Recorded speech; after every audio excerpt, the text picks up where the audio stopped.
నమస్కారం, welcome to weekend business update. నేను VSR మూర్తి. So ప్రతి వారం లాగే ఈ వారం కూడా వీకెండ్ బిజినెస్ అప్డేట్ ప్రోగ్రామ్తో మీ ముందుకు వచ్చేసాం. సో మరి లాస్ట్ వీక్ కూడా మనం చెప్పుకున్నాం, అలాగంటే క్లోజింగ్ ఆక్షన్ సెక్షన్ సిఏసి అమలు వల్ల మార్కెట్స్ ప్రభావితమయ్యాయా, అసలు ఎలా ఉన్నాయి ఏంటి, అలాగే లాస్ట్ వీక్స్ ఏంటంటే మార్కెట్లో కూడా ఏంటంటే కొంత నష్టాలను చవి చూస్తున్నాయి. అలాగే మార్కెట్ ఎలా ఉండబోతున్నాయి, వచ్చే వారం ఎలా ఉండబోతోంది, అలాగే వచ్చే వారం ఎన్నింటిని జాగ్రత్తలు తీసుకుని అనే సలహాలు సూచనలతో ముందుకు వెళ్ళాలి అనే దానికోసం ప్రైమ్ నైన్ ప్రత్యేకంగా ఈ కార్యక్రమాన్ని మీకోసం ప్రసారం చేస్తుంది. మరి ఈరోజు ఈ కార్యక్రమంలో పాల్గొంటున్నారు శ్రీ ప్రభు మాలెంపాటి గారు. సార్ నమస్తే అండి. నమస్తే అండి మూర్తి గారు. Yes sir, welcome to the programme Prabhu గారు. Thank you for calling sir. Yes sir, most welcome Prabhu గారు. ప్రభు గారు, లాస్ట్ టైం కూడా ఏంటంటే లాస్ట్ వీక్లో మనం సిఎస్సి సార్ దానికోసం కూడా మనం మాట్లాడుకుని ఉన్నాము. మరి సార్ దాని ప్రభావం మార్కెట్ మీద ఎలా ఉంది ఏంటి, ఈ వారంలో ఎలా కనిపించింది, ఎలా ఉండబోతోంది, ఎన్ని చేంజెస్ వచ్చాయా? ఇంకా ఉంది, అలానే ఉంది, ఏం చేంజెస్ కావాలా. ఎందుకంటే last minute jump, last minute heavy large candle పట్టడం, ఇంకా అది సెటిల్ కాలేదు. మరి అది ఎట్లా చూస్తారు, ఎలా చూడాలి అనేది తెలియట్లేదు వాళ్ళు. మరి ఎట్లా సెటిల్ చేస్తారు అనేది. ఎందుకంటే 315 క్లోజ్ అవుతుంది, 340కి చూస్తే తర్వాత చూస్తే చాలా చేంజెస్ వస్తున్నాయి. ప్రాసెస్ మంచిదే, మెథడాలజీ తీసుకుంది మంచిదే, బట్ ఇంప్లిమెంట్ చేసేటప్పుడు కొంచెం ప్రాబ్లమ్స్ వస్తాయి. మేబీ అది ఇంకా ఈ వారం కూడా కంటిన్యూషన్ ఉంటుంది, ఈ వారం కూడా అట్లానే ఉండొచ్చు. లాస్ట్ వీక్ మార్కెట్ చూస్తే, ఓవరాల్ గా మార్కెట్ చూస్తే మీకు 205 పాయింట్స్ మైనస్ ఉంది. Nifty, bank Nifty 256 points, Sensex అయితే 490, 500 పాయింట్స్ మైనస్ అనుకోండి. అంటే వాలటాలిటీ బాగుంది, డౌన్ మెయిన్. ఎందుకంటే ఈ శాస్ వల్లే ఒక రకంగా మైనస్ లో ఉంది, ప్లస్ లో కనపడుతుంది, ప్లస్ లో ఉన్నది మైనస్ కనపడుతుంది. లాస్ట్ లో తక్కువ ఉన్నది ఎక్కువ 60 పాయింట్స్ 70 పాయింట్స్ ఎక్కువ చూపిస్తుంది. అది చాలా కన్ఫ్యూజ్ గా ఉంది. చాలా మరి ఎట్లా దాన్ని చేస్తారో తెలియదు, కానీ ఎంత త్వరగా చేస్తే అంత మంచిది. మనం లాస్ట్ వీక్ దీని గురించే బాగా మాట్లాడుకున్నాం, సిఎస్ గురించి, క్లోజింగ్ ఆప్షన్ సెషన్స్. సో అది ఇంకా కంటిన్యూ అవుతుంది. ఇంకా మరి ఎట్లా అనేది వాళ్ళు ఎట్లా ఆన్సర్ ఇస్తారో తెలియదు. దీన్ని ఇట్లా చూడండి, దీని యాంగిల్ చూడండి అని చెప్పాలి కదా. అవునండి, ముందు వాళ్ళకే క్వశ్చన్ మార్క్ అక్కడ ఎట్లా ఏంటా. ఎందుకంటే 315 314 వరకు బాగానే ఉంటుంది, 315కి హెవీ క్యాండిల్ పడుతుంది, భయంకరమైన క్యాండిల్ పడుతుంది. ప్లస్ తర్వాత మళ్ళీ చేంజెస్ ఉంటాయి. మళ్ళీ తర్వాత 65-75 పాయింట్స్ అప్ డౌన్ ఉంటుంది, ప్లస్ ఆర్ మైనస్ 3%. మళ్ళీ నెక్స్ట్ డే మళ్ళీ మామూలే, మళ్ళీ ఫ్లాట్. అసలు చాలా కన్ఫ్యూజ్ స్టేట్ లో పెట్టేశారు మొత్తానికి. So that's main. ఓవరాల్ గా చూస్తే డౌన్ సైడ్ కన్సల్టేషన్ ఉంది. ఈ వారం కూడా దాదాపుగా పారామీటర్ జియో పొలిటికల్ టెన్షన్స్ అలానే ఉన్నాయి కాబట్టి ఈ వారం కూడా అలానే డౌన్ సైడ్ కన్సల్టేషన్ ఉండొచ్చు అనేది ఎక్స్పెక్ట్ చేస్తున్నాం అండి. మెయిన్ అది. మరి గ్లోబల్ మార్కెట్స్ పొజిషన్ ఎలా ఉండదు సార్? గ్లోబల్ మార్కెట్ చూస్తే మీకు ఒక్క నిమిషం, వరల్డ్ మార్కెట్ చూస్తే డౌ, నాస్డాక్, S&P పాజిటివ్ ఉన్నాయి, యూరోపియన్ మైనస్ లో ఉన్నాయి. ప్రాఫిట్ బుకింగ్ అనుకోవచ్చు. మెయిన్ అది కింద నుంచి మీకు లో నుంచి బాగా పెరిగినాయి అవి 46%, 80%, 60%. S&P 500 60% పెరిగింది. FTSE 42%, 27%, 42%. అవి కొంచెం ప్రాఫిట్ బుకింగ్ అవుతున్నాయి. నెగిటివ్ అంటే రీట్రేస్మెంట్ అవుతున్నాయి అనుకోవచ్చు. మనం ఇంకా 7.5% దూరం ఉన్నాం ఆల్ టైమ్ హైకి. 21,746 లో అక్కడి నుంచి 12% పెరిగాం. ఓకే, సో ఇంకా 7% ఉంది. అంటే దాదాపుగా 19% వస్తే గానీ మనం బ్యాలెన్స్ అవ్వం. ఈ 7% కవర్ అవ్వాలి, దాని మీదే ఫర్దర్ గా రావాలి. అది కదా మెయిన్. అవునండి. సో ఈ సంవత్సరం ఎలా వస్తుంది, ఈ సంవత్సరం వస్తుందా, నెక్స్ట్ ఇయర్ వస్తుందా అనేది you have to wait and see. So అన్ని బాగుంటే ఈ సంవత్సరం రావచ్చు, లేదంటే నెక్స్ట్ ఇయర్ రావచ్చు. ఎందుకంటే ఆ స్ట్రెయిట్ ఆఫ్ హార్మూజ్ ని మా కంట్రోల్ తెచ్చేసుకుంటాము. ఇక నుంచి మా కంట్రోల్ అంటే ఆయన అసలు అది ఆయన కంట్రోల్ ఏంటి, ఇరాన్ కంట్రోల్ ఏంటి? స్ట్రెయిట్ ఆఫ్ హార్మూజ్ ఎవరిది అసలు? అది అవును, వరల్డ్ వాటర్స్, అది వరల్డ్ అందరిది, అది ప్రపంచం మొత్తం అందరిది. అసలు ఇంటర్నేషనల్ వాటర్స్ అవి. ఇంటర్నేషనల్ వాటర్స్ అన్నప్పుడు ప్రతి కంట్రీకి కూడా రైట్స్ ఉంటాయి. వాళ్ళు ఎవరికి ఇది ఉంటే వాళ్ళకి ఇష్టం వచ్చినట్టు వాళ్ళు చేసుకుంటా ఉన్నారు. మేబీ ఎట్లా ఒట్లోనే సెటిల్ అవ్వాలి ఇది ఫైనల్ గా. సార్ మరి వార్ పొజిషన్ ఏంటి సార్? వార్ ఏంటి అసలు? వార్ కూడా ఉందా? అసలు ఏం జరుగుతుంది ఏంటి? అంత అనిశ్చితి ఎలా కనిపిస్తుంది? వార్ చేసే ధైర్యం, వార్ చేసే ఇప్పుడు కెపాసిటీ లేదు. అన్ని ఎవాపరేట్ అయిపోతూనే డబ్బులు కావాలి, మిషన్ కావాలి, ఇవన్నీ ఉన్నాయి కదా. సో ఎక్కడ అంటే ఎక్కువ ఇవన్నీ వాళ్ళు చేసే మిసైల్స్ మొత్తం అయిపోతున్నాయి. సార్. అది అసలు లేవని ఒక రకంగా ఈయన దగ్గర ఏం లేవు యుద్ధం చేయడానికి అన్నట్టు. హ్మ్. ఆయన మరి ఎట్లా చేసి వాళ్ళేమో చిన్న చిన్న డ్రోన్తో కొట్టేస్తున్నారు, తడ కొట్టేస్తున్నారు. అవును. ఓ తెగ చేసేస్తున్నారు, మ్యానుఫ్యాక్చర్ చేసేస్తున్నారు. వాళ్ళు అండర్ గ్రౌండ్ లో ఉంటారు, భూమిలో ఉంటారు. భూమిలో ఒక 500 మీటర్లు లోపలికి ఉంటారు. హ్మ్. వాళ్ళు లోపల నుండి చేసేస్తా ఉన్నారు ఇంత మ్యానుఫ్యాక్చరింగ్ అంతా చిన్న చిన్న డ్రోన్స్ అన్ని. Sir.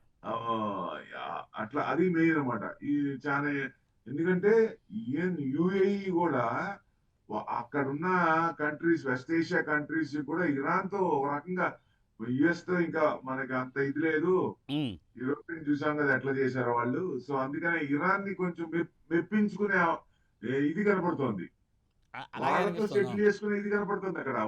One by one countries Qatar గానీ, యుఏఈ గానీ వీళ్ళందరూ చిన్న చిన్నగా ఇరాన్ తో మంచిగా చేసుకోవడం ప్రయత్నిస్తున్నారు. అంటే హ్మ్. ఒక రకంగా ఈయన డిగ్రేడ్ అయిపోయినట్టే కదా, ఈయన పట్టించుకున్నట్టే కదా. అంతే కదండి. అవును. హ్మ్. అనవసరంగా చేసుకొని ఇది చేసుకున్నారు. సో ఫైనల్ గా చూస్తే వాళ్ళకి వెయిటేజ్ వచ్చేసింది. అదే అదే అది సార్. అసలు ఇంక మరి ఏంటి సార్ హర్మూజ్ అంతేనా, అది కంటిన్యూ అవుతూ ఉంటుందా అట్లాగా, ఎలా ఏంటి పొజిషన్ ఏంటి అదే అసలు? కదా ఇప్పుడు వాళ్ళు మళ్ళీ దాని మీద $2 lakhs కలెక్ట్ చేస్తారా లేకపోతే ఏంటి పరిస్థితి? హ్మ్. ఇప్పుడు క్రూడ్ ఏమో 88 అట్లా ఉంది. ఏం పెద్ద తగ్గల, 90కి దగ్గరలోనే ఉంది. హ్మ్. క్రూడ్ తగ్గల. అందుకనే మన మార్కెట్ కూడా సంశయిస్తుంది పైకి ఇది అవ్వడానికి. హ్మ్. సో క్రూడ్ తగ్గితే కదా మనకి వచ్చేది. అంతే కదండి. 86 అవును. 86 చేంజ్ దాకా వచ్చి మళ్ళీ పెరిగింది. హ్మ్. అది సంగతి. అది క్రూడ్ తగ్గాలి. క్రూడ్ తగ్గితే తగ్గాలి. మనకు డైరెక్షన్ వస్తుంది. హ్మ్. హ్మ్. కానీ ఇక్కడ ఇప్పుడు ఏంటంటే మాటల యుద్ధం అసలు యుద్ధం అయిపోయింది. మాటల యుద్ధం నడుస్తుంది. అవునండి. అవునవును. కేవలం మాటలు ఓరల్‌గానే ఉంది అంతే వార్ అన్నది. అంతే. అవును. హ్మ్. అవి ఎక్కడ వచ్చి యుద్ధ భూమిలో వచ్చి యుద్ధం చేసుకునే ధైర్యం ఇద్దరికి లేదనుకోవచ్చు.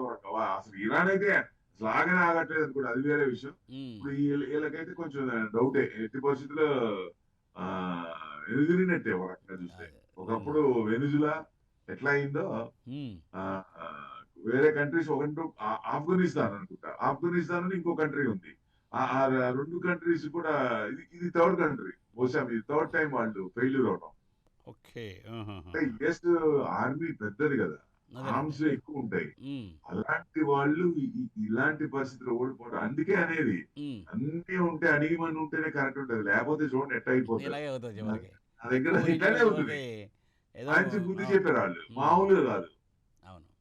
వరల్డ్ మొత్తం తెలిసేలాగా గంటాపదంగా చెప్పారు వాళ్ళు. అవును. ఆ! అదే ఒక మన సామెత ఉంది. శకునం చెప్పే బల్లి కుడితిలో పడి అలాగే ఏంటంటే అదే చివరికి అలా కదా! అయిపోయింది. ఆ!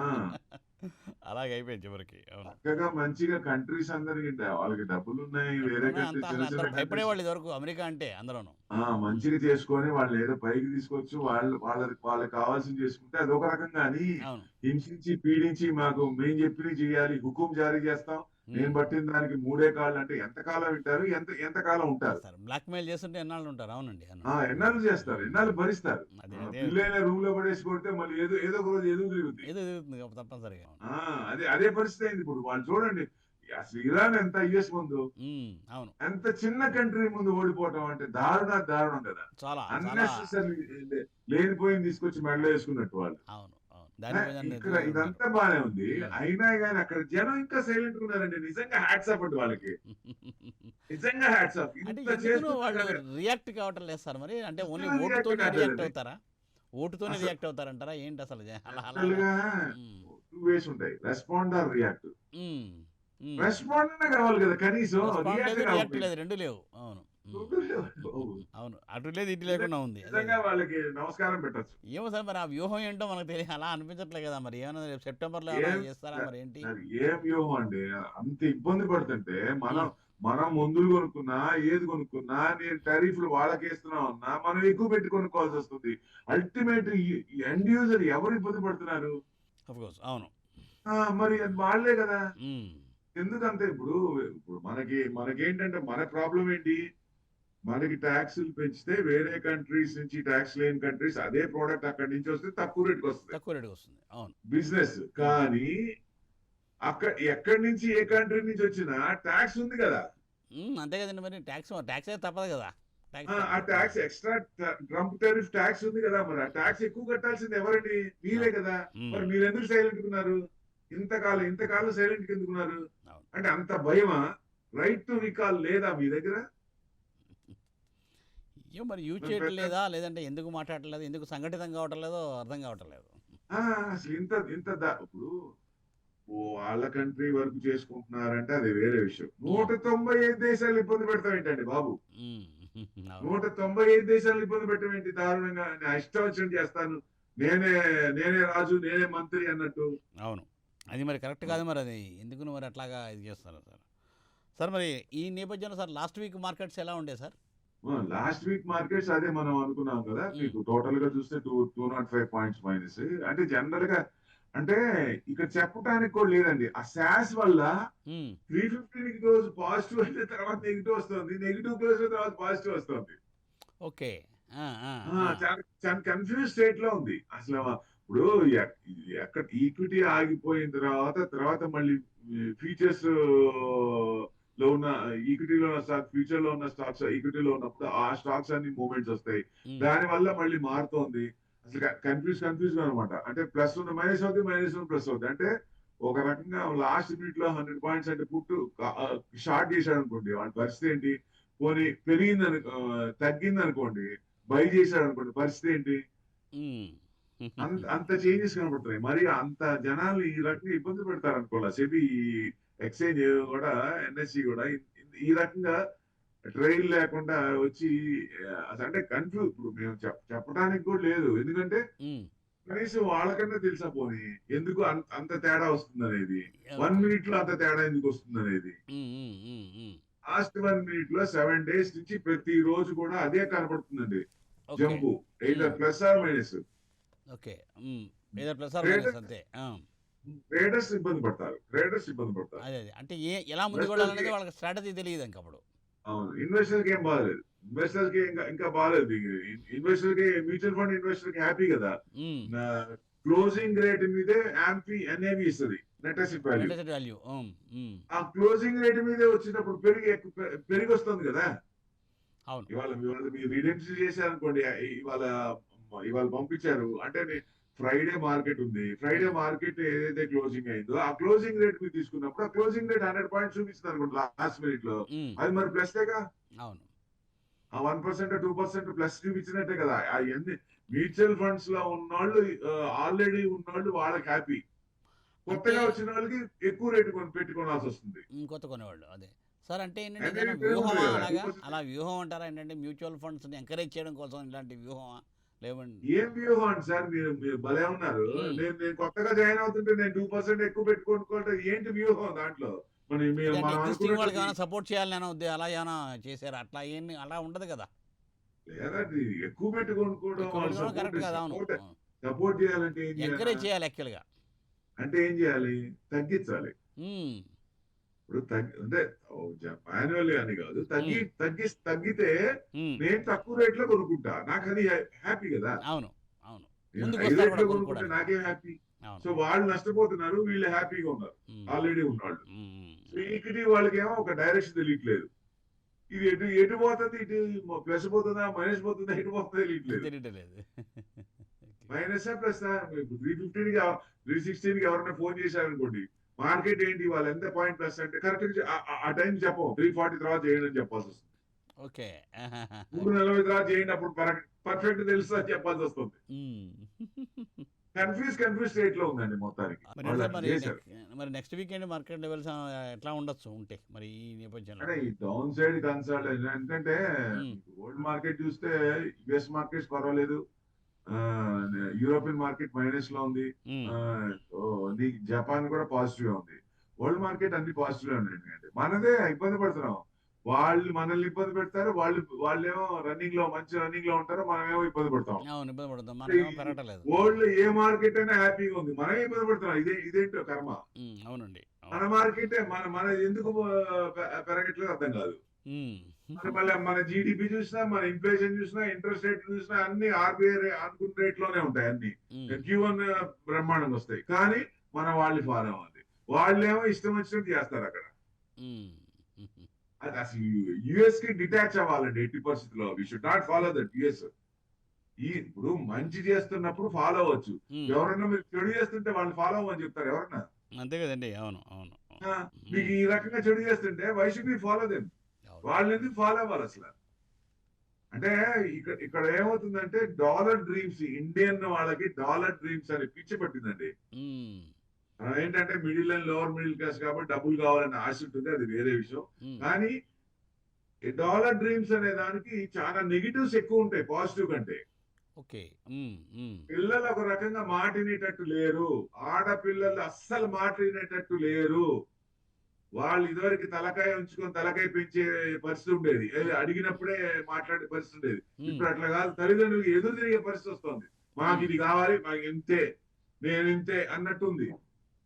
ఉమ్, ఇప్పుడు ఉండాలి కదా, లిమిట్స్ ఉండాలి కదా. లిమిట్స్ ఇప్పుడు ఇక్కడ ఉన్నప్పుడు తలకాయ ఎత్తిన వాళ్ళు యుఎస్కి వెళ్ళి అన్ని రకాలుగా ఇది చేస్తుంటే ఫోటోలో పెడుతుంటే ఇక్కడ తల్లిదండ్రులు మా పిల్లలు హ్యాపీ హ్యాపీ బ్రహ్మాండంగా చప్పట్లు కొట్టుకున్నారండి. ఉమ్, అదే పలాని ఇప్పుడు ఇండియాకి వచ్చారనుకోండి, ఉమ్, 4ంటికి 5ంటికి వచ్చి ఇంట్లో పడుకుంటారు. అంటే ఎక్కడన్నా ఇది ఉంటే లేట్ నైట్ అనేది కల్చర్ ఎక్కడిది? Western culture. ఉమ్, ఇక్కడ ఉన్న వాళ్ళు ఎవరైనా లేట్ నైట్ వస్తే అమ్మ ఇది అయిపోయింది, గొడవ గొడవ చేసి నానాగి చేస్తారు. అవును. ఇక్కడ ఉన్న పిల్లలు అంటే డబ్బులు పిచ్చి పట్టుకుంది ఎక్కువ మందికి. ఎందుకంటే మనకి డబ్బులు కావాలి, మనకి డబ్బులు మెయిన్ అన్నట్టు ఉంది. ఉమ్, అది కదా, మన సిస్టమ్ వేరు, మన పద్ధతులు వేరు, మన పాత తరం పద్ధతులు వేరు, అవన్నీ ఉంటాయి కదా. అవునండి. అవునవును. ఇవన్నీ ఫాలో అవుతేనే మన కల్చర్. ఇప్పుడు కోవిడ్ లో మనల్ని చూసి అందరు ఫాలో అవుతున్నారు. ఇప్పటికీ మన దినుసులు కానీ అవన్నీ కానీ స్ట్రాంగ్ ఉన్నాం అని చెప్పి మనల్ని ఫాలో అవుతున్నారు. ఉమ్, ఉమ్, మనం వెస్టర్న్ కంట్రీస్ కూడా దాదాపుగా మనల్ని చూసి వాళ్ళు మన బాగున్నాయి, వీళ్ళు స్ట్రాంగ్ గా ఉన్నారని ఉద్దేశంతో. ఉమ్, సో మన హెరిటేజ్ ఫెంటాస్టిక్, మన culture fantastic, no doubt at all. Um, ఆ కల్చర్ ని ఎట్టి పరిస్థితుల్లో ఈ తల్లిదండ్రులే ఒక రకంగా దాన్ని మారుస్తున్నారు. 100% తల్లిదండ్రులే ఇదివరకు ఎలా ఉన్నారో అలానే ఉండండి. ఎట్టి పరిస్థితుల్లో డబ్బుల కోసమే కాదు, డబ్బులు రావాలి, డబ్బులు సంపాదించాలి, కానీ డబ్బులు డబ్బుల అవసరమే. కోసమే అన్నట్టు ఆ రకంగా ఒక ఒక ట్రాక్ లో వెళ్లకుండా సైడ్ ట్రాక్స్ లో వెళ్తుంటే దాన్ని కొంచెం కరెక్ట్ చేయాల్సిన బాధ్యత తల్లిదండ్రులదే. ఉమ్, ఉమ్, ఓకే. ఎందుకంటే బాధేస్తుందండి ఒకప్పుడు చూసిన తర్వాత. ఉమ్, ఒకప్పుడు పిల్లలు చూసినప్పుడు ఇప్పుడు ఆ పిల్లల్నే యుఎస్ వెళ్ళిన 5 ఏళ్లకో 10 ఏళ్లకో మన దగ్గర ఇండియాకి వస్తే ఉమ్, వాళ్ళు ఎలా లివింగ్ ఇది ఎట్లా ఎంత మారిపోతుందంటే భయంకరంగా మారిపోతుంది. ఉమ్, ఓకే. ఉమ్, మనకున్న పెద్దలు వాళ్ళు చెప్పిన వాల్యూస్, ఆ కంట్రోల్స్ ఏం ఉండట్లా, ఉమ్, డిమేట్ అయిపోతున్నాయి. ఓకే. నాకు దగ్గర డబ్బులు ఉన్నాయి, నా ఇష్టం అన్నట్టుంది. అదే. ఉమ్, అది ఎట్లా కుదురుతుంది అసలు? అవునండి. మన హెరిటేజ్ వేరు, మన కల్చర్ వేరు, దాన్ని ఫాలో అవ్వాలి. అది ఇప్పటికైనా డాలర్ డ్రీమ్స్ ఆయన వద్దంటున్నాడు. ఇప్పుడు మా దగ్గర యూనివర్సిటీ చదువుకోండి, డబ్బులు కట్టండి, ఉద్యోగాలు ఏమో వెళ్ళిపోండి వెళ్ళిపోండి అంటున్నాడు. అంటున్నాడు ఆయన. అవును. ఏం ఏం కర్మ సార్ మన వాళ్ళకి, నాకు అర్థం కాదు. ఏంది యుఎస్కి వెళ్ళాల్సిన పని ఏంటి? ఆ country GCC, global capable centres, um, అక్కడ ఉన్న కంపెనీసే మనల్ని వెతుక్కుంటూ రావాలి ఇండియాకి. ఉమ్, ఉమ్, ఇక్కడ పెట్టాలి కంపెనీ. నేను అదే అంటున్నా, ఇప్పుడున్న వాళ్ళకి ఉమ్, ఇంజనీరింగ్ అయిపోయిన వాళ్ళకని యుఎస్ వెళ్ళాల్సిన పని లేదు. ఉమ్, ఇక్కడ దగ్గరలో ఉన్నప్పుడే గ్లోబల్ క్యాపిటల్, మేము తక్కువ శాలరీ ఇస్తాం అన్న వాళ్ళు అస్సలు జాయిన్ అవ్వకండి. శాలరీ డిమాండ్ చేయండి. ఆ, 80% అక్కడికి వచ్చే దాంట్లో 50% వచ్చినా చాలు, 40% వచ్చినా చాలు అక్కడ వచ్చిన దాంట్లో. అదే. ఇక్కడ ఉన్న దానికంటే ఎక్కువ వస్తుంది మనకి. ఇక్కడ డిమాండ్ చేయండి, తక్కువ శాలరీకి జాయిన్ అవ్వకండి. ఈ గ్లోబల్ క్యాపిటల్ సెంటర్స్ అన్నిట్లో వేటిలో కూడా డిమాండ్ చేయండి, శాలరీస్ ఎక్కువ డిమాండ్ చేయండి. దట్స్ ఫైన్, వాళ్ళు ఇస్తారు, సచ్చినట్టు ఇస్తారు. ఎందుకంటే మనకున్న యూత్ ఏ కంట్రీలో లేదు. ఉమ్, సో మనకున్న జనం, మనకున్న ఓపిక, మనకున్న తెలివితేటలు కానీ ఐక్యూ కానీ ఏ కంట్రీకి లేదు. సో అంతే. డెఫినెట్ గా మనల్ని ఉపయోగించుకుంటూ ఉమ్, అక్కడికి వచ్చినప్పుడు ఒక రకంగా ట్రీట్ చేస్తున్నప్పుడు, ఇప్పుడు ఇక్కడి నుంచే మనం మంచిగా వాళ్ళని సెటరేట్ చేసుకోవటం మంచిదని నా ఉద్దేశం. రైట్ ఎందుకంటే సార్. Right right sir. మరి ఇక డిఐఏలు ఎఫ్ఐఏలు ఏంటి సార్? ఏమైనా వాళ్ళ ఎలా పర్చేజ్ చేశారు, ఏంటి పొజిషన్ ఏంటి సార్? వాళ్ళు అంటే 4,100 ఆగస్ట్ లో బయింగ్ లో ఉన్నారు మొత్తానికి. లాస్ట్ మంత్ 6,000 క్రోర్స్ సెల్లింగ్ లో ఉంది మొత్తానికి. అంటే 6,000 క్రోర్స్ అమ్మారు.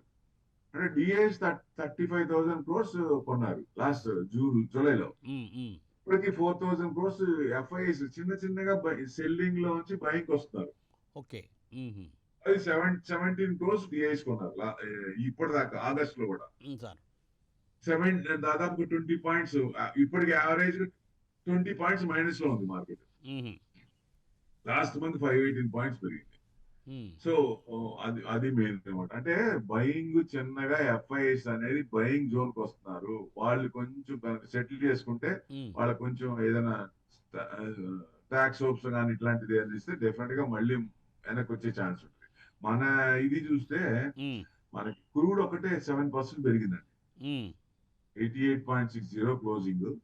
మిగతాదంతా సేమ్ టు సేమ్, పెద్ద డిఫరెన్స్ ఏం లేదు. ఐఎన్ఆర్ 95.41 అది కూడా చిన్న చిన్నగా తగ్గుతోంది.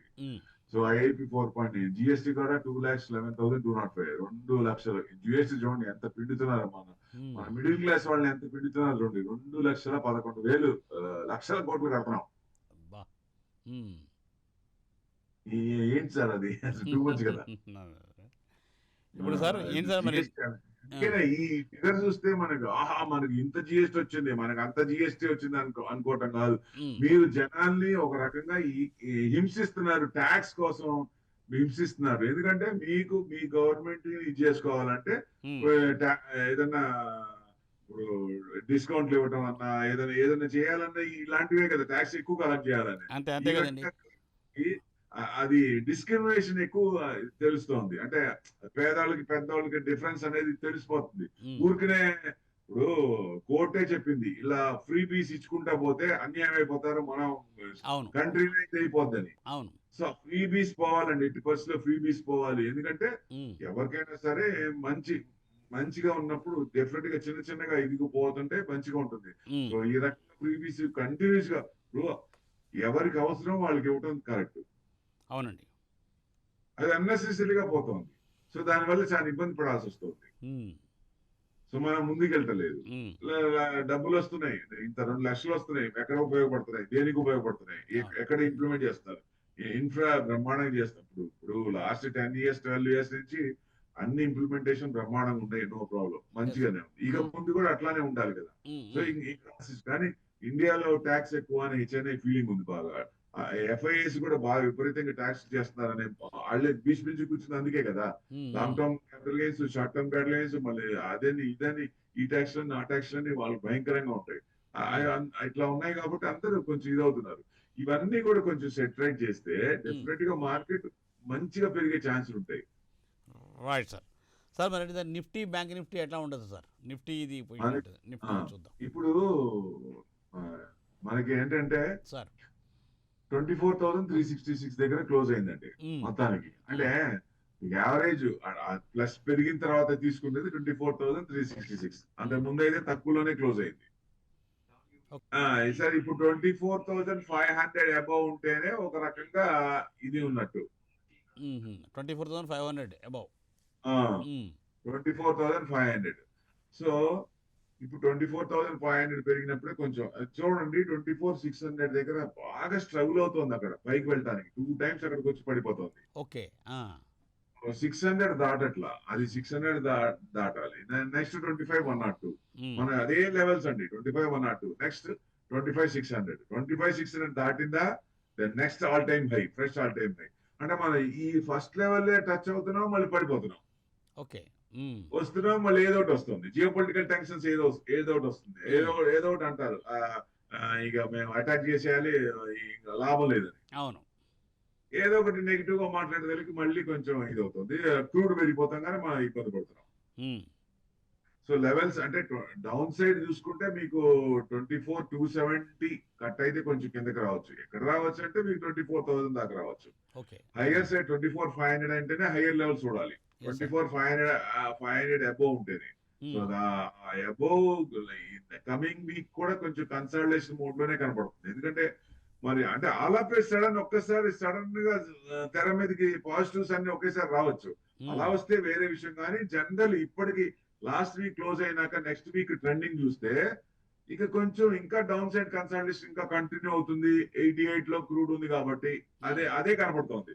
మేబీ ఏదైనా మంచి మాట ట్రంప్ బయటకు వచ్చి మంచి మాట చెప్పారనుకోండి, డెఫినెట్ గా క్రూడ్ దడ పడిపోయింది అనుకోండి, అప్పుడు వేరే సంగతి. ఆ లెవెల్స్ అప్పుడు 24,500 అబోవ్ క్లోజ్ అయింది. 24,600 మనం అనుకున్న లెవెల్ పైన క్రాస్ అయిపోయి క్లోజ్ అయిపోయింది. Then next 25,102, 25,102, then 25,600, then next again 25,600 cross అయింది, అబోవ్ క్లోజ్ అయింది అంటే fresh all time high. Okay. ఇదే లెవెల్స్ అంటే ఇవే. లాస్ట్ వీక్ ఏదనుకున్నామో సేమ్ అదే కండిషన్స్, హ్మ్. అదే కండిషన్స్ ఇంకా కన్సిస్టెంట్ గా ఈ అవే కమింగ్ ప్రివేల్ వీక్ అవుతున్నాయి ఇంకా. హ్మ్. కంటిన్యూ అవుతున్నాయి. అదే హ్మ్. మెయిన్, ఇంకా వేరేది ఏం లేదు. హ్మ్. ఇంకా వేరే ఏం నెగిటివ్ లేదు మన దగ్గర, చెప్పుకోవడానికి మనకి ఏం లేవు. ఈ Q1 దాదాపుగా అయిపోయినట్టే, యెస్ సార్. కానీ బ్రహ్మాండంగా వచ్చింది. సో హ్మ్. సాలిడ్, అసలు నో డౌట్. Q2 కూడా బాగుండొచ్చు అని ఎక్స్పెక్ట్ చేస్తున్నాం. ఓకే. ఇంట్రెస్ట్ రేట్లు కూడా ఏదైనా తగ్గించే అవకాశాలు కూడా ఉన్నాయి. క్యూటీలు. So okay. ఫర్దర్ గా కూడా ఇంట్రెస్ట్ తగ్గుతున్నాయి, అన్ని పాజిటివ్ గా ఉన్నాయి. హ్మ్. సో అన్ని అంటే డేటా కూడా మంచి పాజిటివ్ వస్తుంది, హ్మ్. ఐఐపి కూడా పాజిటివ్ వస్తుంది. సో అవన్నీ ఉన్నప్పుడు మనకి మెయిన్ కారణం ఏంటంటే, భూతం ఏంటంటే ఒక రకంగా జియో పొలిటికల్ టెన్షన్స్. జియోపొలిటికల్ టెన్షన్సే మ్యాక్సిమం అడ్డేలుంది. ఓకే. దాని వల్ల మనం ఇబ్బంది పడుతున్నాం యెస్. అనుకోవచ్చు అండి. సార్ మరి ఏంటి సార్ నెక్స్ట్ బంగారం, వెండి ఎలా ఉండొచ్చు? బంగారం ఎట్లా ఉండొచ్చు? వచ్చే వారంలో ఎలా ఉండొచ్చు బంగారం, వెండి? ఒక బ్యాంక్ నిఫ్టీ ఒకసారి చూద్దాం. బ్యాంక్ నిఫ్టీ చెప్పండి sir. Yes sir. Bank Nifty. 57,491 దగ్గర క్లోజ్ అయింది సార్ అది. హ్మ్. మీకు పైకి వెళ్ళాలంటే 57,600 అబోవ్ క్లోజ్ అవ్వాలి, హ్మ్. అప్పుడు కొంచెం ట్రెండింగ్ లో ఉన్నట్టు. హ్మ్. లేదా మీకు 57,100 కట్ అయిందంటే కొంచెం కిందకి రావచ్చు. ఎక్కడ దాకా రావచ్చు అంటే 56,700, 56,800 వరకు వచ్చే ఛాన్సులు ఉన్నాయి హ్మ్. డౌన్ సైడ్ అయితే. ఓకే. అంటే నిఫ్టీ పడినప్పుడు బ్యాంక్ నిఫ్టీ ఎక్కువ పడుతుంది. నిఫ్టీ నెగిటివ్ గా ఉన్నప్పుడు, ఆ! సార్. పెరిగేటప్పుడు బాగా పెరిగింది కాబట్టి హ్మ్. తగ్గేటప్పుడు కూడా ముందు ఉంటుంది ఓకే. నిఫ్టీ కంటే. హ్మ్. మెయిన్ అది, ఈ మెయిన్ అనమాట. అంటే ఆ, ఏ consolidation, downside consolidation, upside కనపడట్లేదు. అప్ సైడ్ రావాలంటే ఒక స్ట్రాంగ్ న్యూస్ రావాలి, మంచి కెటలిస్ట్ రావాలి, యెస్ అది సార్. సపోర్ట్ చేయాలి. హ్మ్. ట్రంప్ తీయటి మాట మాట్లాడాలి, ట్రంప్. ఓకే. అప్పుడు ఆ! అప్పుడు హ్మ్. పెరిగేది. ఇంకా నో అదర్, ఇంకా నెగిటివ్ ఏం లేదండి. ట్రంప్ తప్ప ఇంకా ఇంకోటి నెగిటివ్ లేదు. హ్మ్. ఓన్లీ మనకి చూసేది ఎవరు మెయిన్, అసలు ఇది చేసేది ఎవరంటే ట్రంప్ టరీఫే మెయిన్ మనకి. హ్మ్. ఓకే. క్రూడ్ తగ్గింది అనుకోండి, ఆటోమేటిక్ మార్కెట్ దడ వెళ్ళిపోద్ది. క్రూడ్ హ్మ్. అసలు తగ్గని, కొంచెం తగ్గితే మళ్ళీ ఏదో ఒకటి వస్తుంది కదా, పాజిటివ్ నెగిటివ్ న్యూస్ వస్తుంది, మళ్ళీ ఏదో తగ్గ ఒకటి న్యూస్ పెరిగిపోతుంది. వచ్చేస్తుంది. అవును సార్. అవును. అవును. అవునండి, హ్మ్. అది సంగతి. హ్మ్. హ్మ్. లాస్ట్ వీక్ ఏ లెవెల్స్ ఉన్నాయో దాదాపుగా అవే లెవెల్స్ ఉన్నాయండి, ఏం చేంజెస్ లేవు. హ్మ్. But same conditions, down side consolidation, present situation ఇప్పటికైతే అదే ఉంది. మరి ఓకే. రేపు సండే నైట్ ఏదైనా పాజిటివ్ చేయొచ్చా, ఏదైనా చెప్పొచ్చా అంటే ఇంకా ఇట్ డిపెండ్స్ ఆన్ ట్రంప్ అవును. స్పీచ్ ఆయన మనసును బట్టి అంతే. And once. అంతే. అదే అంతే. సార్ బంగారం, వెండి సార్. గోల్డ్ వచ్చేసి మీకు దాదాపుగా, హ్మ్. అంటే గోల్డ్ చిన్న చిన్నగా కొంచెం పెరిగింది, 1100 పెరిగిందండి మొత్తానికి ఈ మొత్ వారానికి. ఓకే. వారం మొత్తంలో. ఓకే. 1,54,590 అయింది. హ్మ్. 1,54,590 అయింది. హ్మ్. హ్మ్. సో మీకు అంటే దాదాపు 1100 పెరిగింది. సిల్వర్ అయితే మీకు న్యూట్రలే, ఓకే. 348 పాయింట్స్, 2,36,000, అంటే 2,18,18 దాకా వచ్చి అంతకు ముందు వారాల్లో హ్మ్. ఇప్పుడు 2,36,000 కొంచెం పెరిగింది. సో థ్యాంక్ యూ ప్రభు గారు. Thanks a lot. Thanks for giving me lot of information. Really ఏంటంటే మరి గ్లోబల్ పొజిషన్ ఎలా ఉంది, ఎంత అనిశ్చితం ఏంటంటే మరి వచ్చే వారం కూడా ఆశాజనకంగా మార్కెట్ ఉంటాయని ఆశిద్దాం. Thanks once again sir. Thanks for joining. So చూసారుగా, ఇది ఈ వారం వీకెండ్ బిజినెస్ అప్డేట్. మళ్ళీ వచ్చే వారం వీకెండ్ బిజినెస్ అప్డేట్లో కలుసుకుందాం. అలాగే సోమవారం ఉదయం 8 గంటల 30 నిమిషాలకు ప్రసారం అయ్యే బిజినెస్ ప్రైమ్ టైంలో మళ్ళీ కలుసుకుందాం. చూస్తూనే ఉండండి ప్రైమ్ 9. నమస్తే.